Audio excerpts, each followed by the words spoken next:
Budeme se tvářit, jak jsem krásná. Mám tady ten nový olej Narty.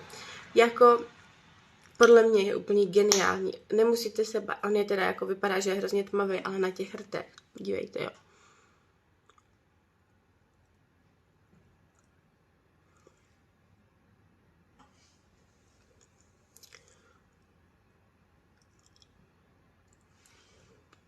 To je prostě úplně...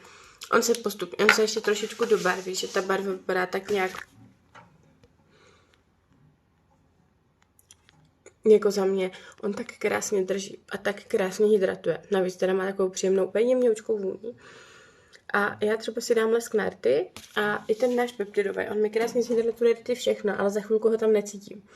Ale tohle prostě, já to cítím a je to strašně příjemný, úplně fakt jako je skvělej.